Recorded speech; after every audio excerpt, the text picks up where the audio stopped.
Como enriquecer com salário baixo? Se você acredita que precisa ganhar muito dinheiro para ficar rico, há uma boa chance de que esteja olhando para o problema da maneira errada. Ao longo da minha vida, observei pessoas com salários extraordinários permanecerem pobres e pessoas com renda modesta construírem patrimônio significativo. Isso pode parecer contraintuitivo no início, mas existe uma razão muito clara para isso.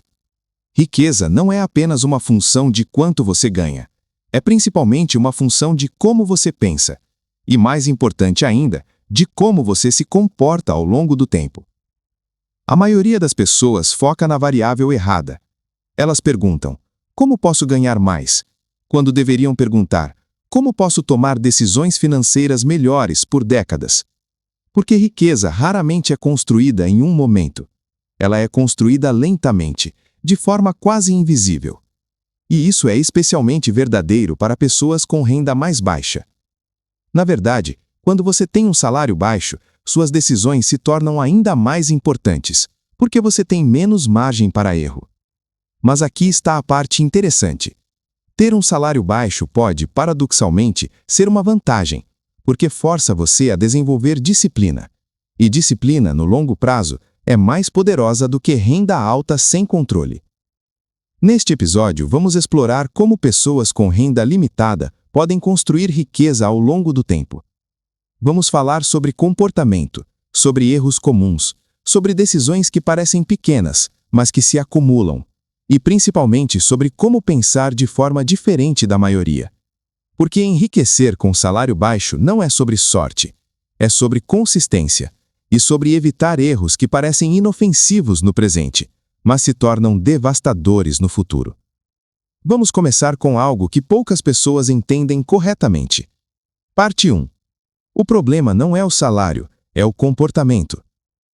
Existe uma crença muito comum de que a renda determina diretamente a riqueza.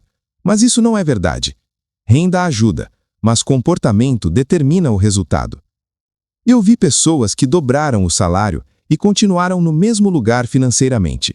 E isso acontece por um motivo muito simples. Elas aumentaram os gastos na mesma proporção. Esse é um dos padrões mais previsíveis do comportamento humano. Quando a renda aumenta, o estilo de vida aumenta junto. E quando isso acontece, o progresso financeiro desaparece. Agora, quando alguém tem um salário baixo, esse padrão pode ser ainda mais perigoso, porque qualquer aumento de renda tende a ser consumido rapidamente, sem planejamento, sem estratégia. A pessoa continua presa ao mesmo ciclo: trabalhar, ganhar, gastar e repetir. Investidores disciplinados fazem algo diferente. Eles tratam o aumento de renda como oportunidade de investir mais, não de gastar mais.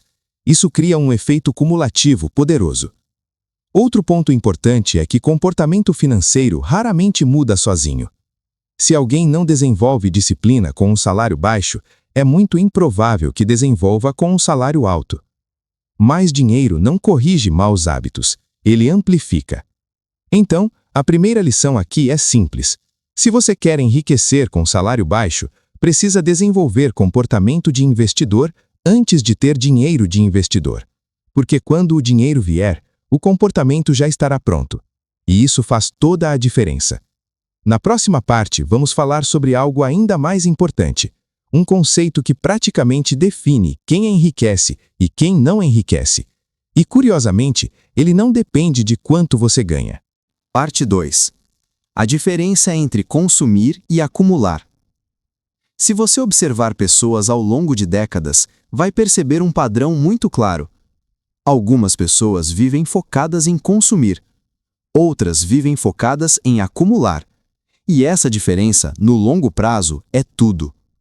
Consumir é natural. O cérebro humano foi programado para buscar conforto, prazer e recompensas imediatas.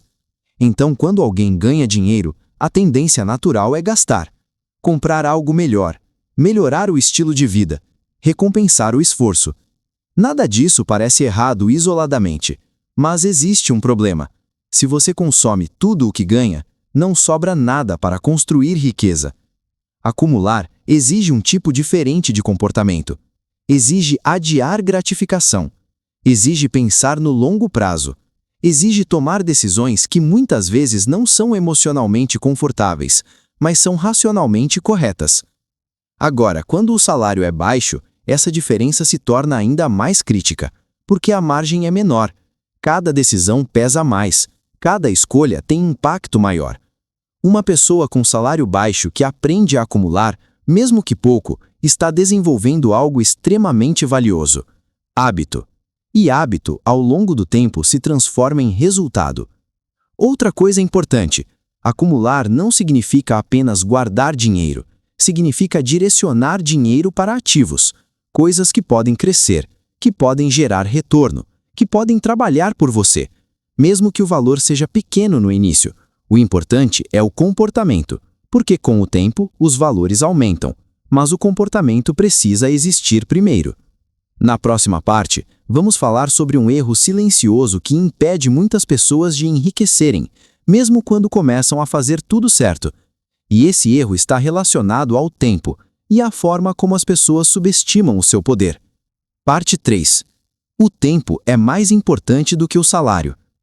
Existe uma variável que a maioria das pessoas ignora completamente quando pensa em riqueza: tempo. As pessoas tendem a focar em quanto ganham, mas investidores experientes focam em por quanto tempo o dinheiro pode trabalhar. Essa é uma diferença fundamental. Quando você tem um salário baixo, pode parecer que investir pequenas quantias não faz diferença, mas isso acontece porque o cérebro humano tem dificuldade em entender crescimento exponencial. No início, os resultados parecem insignificantes, quase irrelevantes.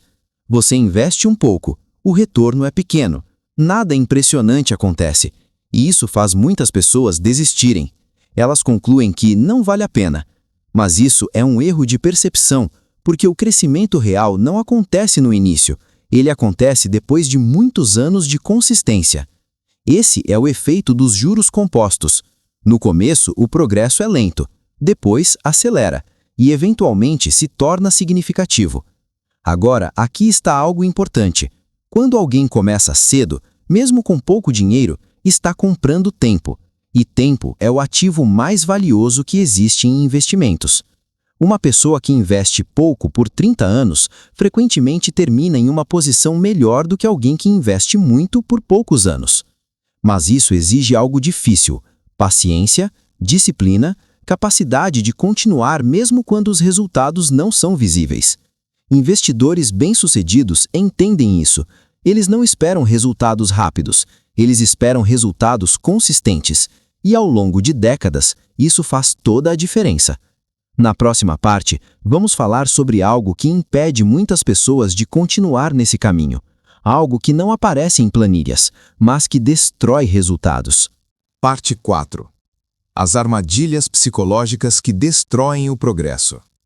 A maior parte dos erros financeiros não vem da falta de conhecimento, vem do comportamento. E comportamento é fortemente influenciado por psicologia. Existe uma série de armadilhas mentais que fazem as pessoas tomarem decisões ruins, especialmente quando têm renda limitada. Uma delas é a comparação social.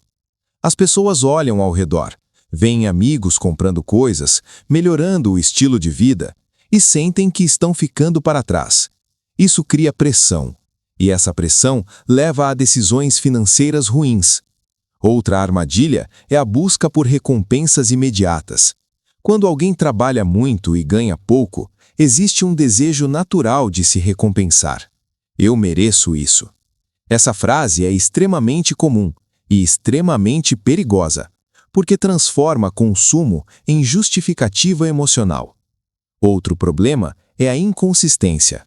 Muitas pessoas começam bem, economizam por alguns meses, investem um pouco, mas depois interrompem. E esse padrão destrói completamente o efeito do tempo. Investidores disciplinados fazem algo diferente. Eles entendem que consistência é mais importante do que intensidade. Não importa investir muito por pouco tempo. Importa investir pouco por muito tempo. Outro ponto importante é evitar decisões impulsivas, especialmente aquelas baseadas em emoção. Seja medo, seja euforia, seja pressão social. Decisões financeiras devem ser racionais. E isso exige esforço, porque o padrão natural do cérebro é o oposto. Na próxima parte, vamos falar sobre como organizar tudo isso de forma prática. Como alguém com salário baixo pode estruturar um caminho realista para enriquecer. Parte 5. Como pensar como investidor mesmo ganhando pouco. Agora vamos juntar tudo. Porque até aqui falamos de princípios. Mas princípios só são úteis quando se transformam em comportamento. Se você quer enriquecer com salário baixo, precisa começar pensando como investidor, antes mesmo de ter grandes quantias. Isso significa algumas coisas muito simples. Primeiro, gastar menos do que ganha. Isso parece óbvio, mas na prática, muitas pessoas não fazem isso de forma consistente. Segundo, criar o hábito de investir, mesmo que seja pouco. O valor não é o mais importante no início. O comportamento é. Terceiro, evitar dívidas desnecessárias, especialmente aquelas que financiam consumo. Dívida pode destruir anos de esforço. Quarto, aumentar renda ao longo do tempo, mesmo que gradualmente. Aprender novas habilidades, buscar melhores oportunidades, mas sempre mantendo o controle sobre os gastos. Quinto, pensar no longo prazo. Sempre. Porque riqueza é construída ao longo de décadas, não de meses. Outro ponto importante, não existe necessidade de estratégias complexas no início. Muitas vezes, simplicidade funciona melhor. Investir regularmente, reinvestir os ganhos, evitar erros grandes, isso já coloca alguém à frente da maioria. E ao longo do tempo, algo interessante acontece. Os resultados começam a aparecer, primeiro lentamente, depois com mais força, até que o efeito se torna visível. Mas isso só acontece para quem continua, para quem não abandona o processo. E isso nos leva a uma conclusão simples. Enriquecer com salário baixo não é fácil, mas é totalmente possível. E na maioria dos casos, o fator decisivo não é dinheiro, é comportamento. Se esse conteúdo fez você refletir, considere se inscrever no canal. Curta o vídeo e compartilhe com alguém que também pode se beneficiar dessas ideias. Essas pequenas ações ajudam muito o canal e tornam possível continuar trazendo novos conteúdos como este, com mais profundidade e consistência. Obrigado por ouvir até o final.